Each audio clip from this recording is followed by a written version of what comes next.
What's going on, guys? Welcome back to the Havoc Sports Podcast. I am part of your co-host, Cole McCain, with my other co-host, Harry. What's up, guys? It is a good episode here we have today. It was kind of Colton's idea towards the end of episode I think it was 2 weeks ago. Yeah, had to take And a small so break we're going to there. talk about some USA basketball today. USA. Yeah, and it's kind of an interesting team we have this year because it's almost like we got bullied around. Oh, yeah. It was time to step up. Yeah, and then we were like, hold on. We gotta remind these guys who we are. Yeah, I don't care what anybody says. This is another one of America's sports. And looking at the teams previously that we were sitting in, when your best players Austin Reeves and Anthony Edwards, I think they got third. If I remember correctly, third or fourth. I'm shocked that they got third. Yeah, I mean, but it was time to reassemble a God squad. To what they have now, it's really crazy. Chump change. But, to jump in it, we could kind of talk game by game a little bit here. Not really too much, but we'll kind of jump in with a little bit of. We played Canada. That was probably the toughest. That's probably the toughest team you could play. I say them or France with the two towers in there, dude. Oh, yeah, I forgot about those guys. And Who's gonna Wembanyama. Yeah, that's not gonna be bad. We'll see. But Canada, we kind of did decent against them. Yeah. Defense looked good. Offense was decent. Tatum had that nasty spinner on Shea. Yeah, that was really nasty. Put him in a. He about went into assisted living. But that was a good game, kind of a good test game to see where these guys were sitting the very first game, and then we walked into Australia. Yeah. I feel like Canada's honestly the most perfect game they could have had to start the season, because that's being such a tough opponent that like has you in that you're in that flow state now of everything should start to come easier. And I mean, it did come easy for the most part, beating Australia 98-92. Yeah, it was a decent game, really. I mean, Australia doesn't have a bad lineup. It's just kind of they were kind of young, and Josh Giddey, not really that talented, did decent, but it's USA should have dominated more than what they did that game. Yeah. And then who'd we play next? Serbia. This was a mollywhopping. Yeah, besides Jokic, they were shakes. Yeah. So and then we walked into South Sudan, who I think we were 31-point winners, and South Sudan was 31-point underdogs. Yeah. And they came back and they knew that they were underdogs. They had it. Yeah. He just missed the putback dunk. I think this game was definitely a case of you just blew out Serbia, so you're starting to put that mentality in that this is just going to be a walk. But I saw something on Instagram that was showing the 1992 Dream Team that they assembled put versus now, and they were showing that the 92 Dream Team, who everyone thinks is the greatest team ever assembled, they only played 9 NBA players. And the 2024 team is playing 61 NBA players. Yeah, so that's it's crazy. definitely changed globally. Didn't they blow out everybody, though? Like, it was like 40-point blowouts. I mean, you're talking 9 NBA players. Yeah. You got Larry Bird and Magic Johnson. South Sudan, good game. I still think that they're pretty even on that team. Like that game though, USA should have lost. Yeah, that's a for sure. I think when you talk about the 92 and our team now, it's kind of like, I don't know.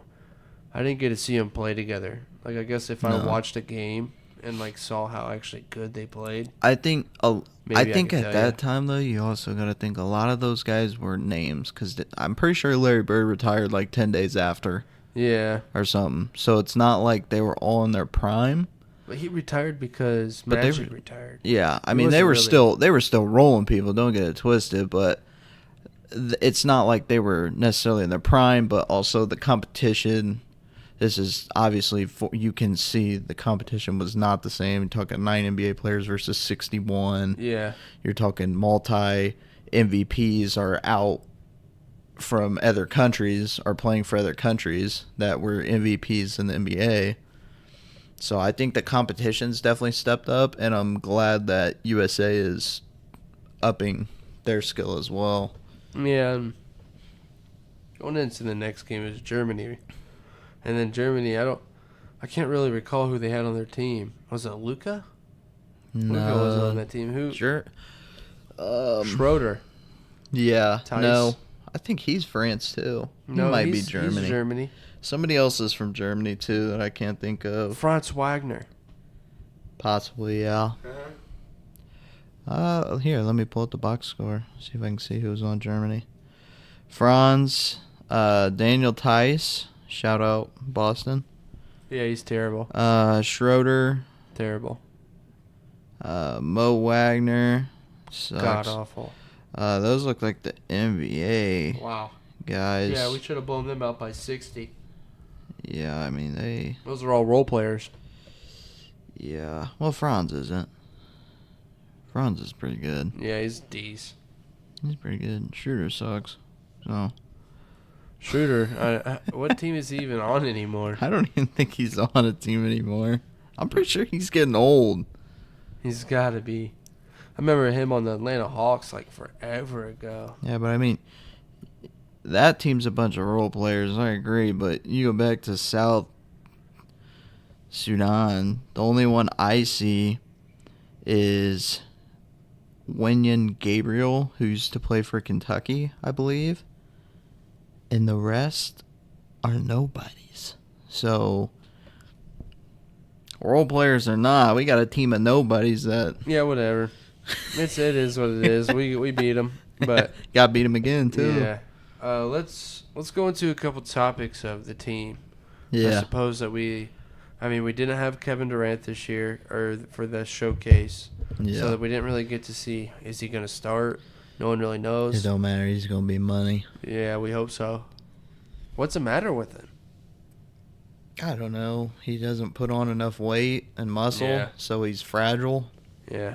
That's been his biggest problem since he got drafted in like 07. Yeah, I mean, Dude's skin and bones. once he gets on the team, I probably expect him to start. Yeah, they're probably not rushing him back either. No, I mean, LeBron's running the 4 right now, right? LeBron's running the team. I mean, I just don't get it. It's like one of those rare things with Calvin Johnson is LeBron. When guy was just like, there you go, get out of here. Yeah. Like everything for this sport, boom, get out. Because to be in your 21st season, and I know that like the Lakers aren't that, not that great, but like put it in perspective, he is leading this USA team. Yeah, he really is. Like in his 21st season, he is leading this team. I know for Germany, I mean, at least I was watching like the end of that game. I think he had like the last like 10 points. Yeah, he popped the takeover. Yeah. That's what he said. Forget that Mamba mentality badge in 2K. We're taking the takeover. Yeah. He's playing good. Steph is. I don't want to say Steph's taking a step back from being an offensive threat.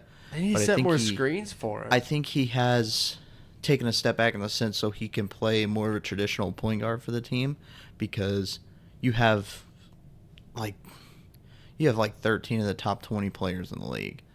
So they can all score. So you don't need all scoring, which is why I think Derek White made it on this team. Yeah, and Drew. Because they need playmaking. They need playmakers that aren't just looking to score.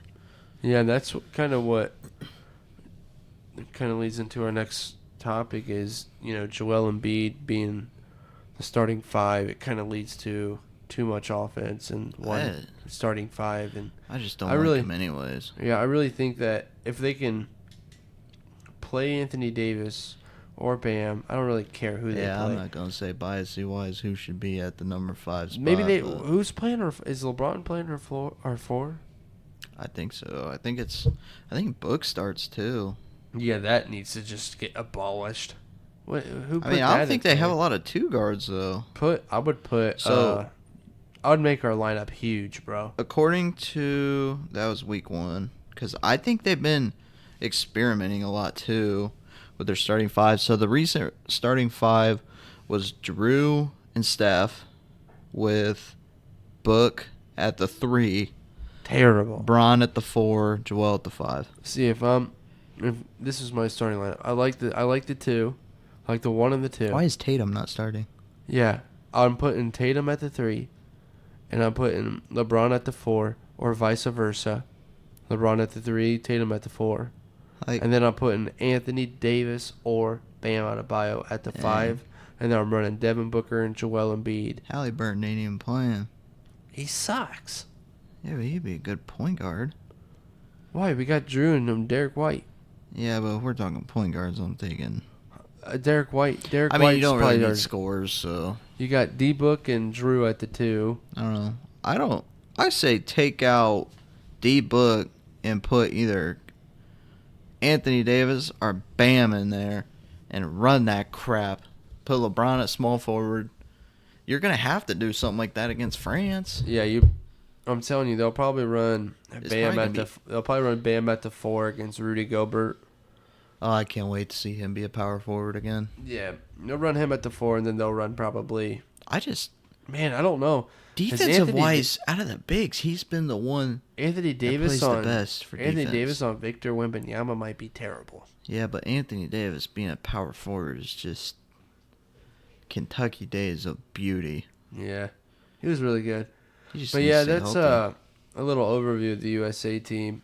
I mean, we got a little bit more to talk about, but just to reference some things, Jason Tatum is not only the greatest Celtic player of all time, but he's almost the greatest face of the NBA.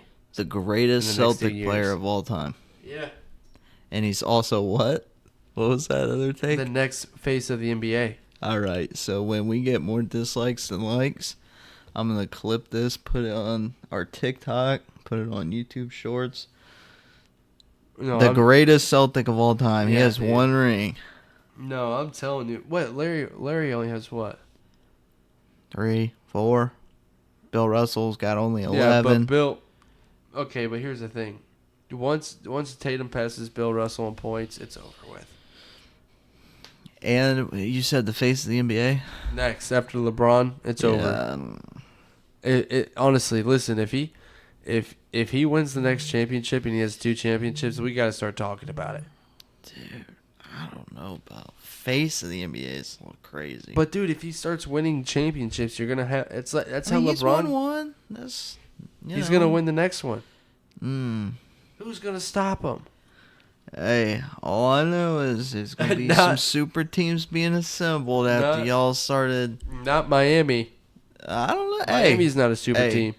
Miami's not a super team, but we always manage to find a way to the finals. Jimmy Butler plays. Yeah, Jimmy's freaking tears his meniscus. We could talk about that for a second. I can't stand it. Are we gonna trade Jimmy? Like, what's Miami doing over here? I'm loving if Jimmy can stay healthy, because I think he turned down an extension, but he said he wants to prove himself before they offer an extension. So like, if he can stay healthy, I'm all for that.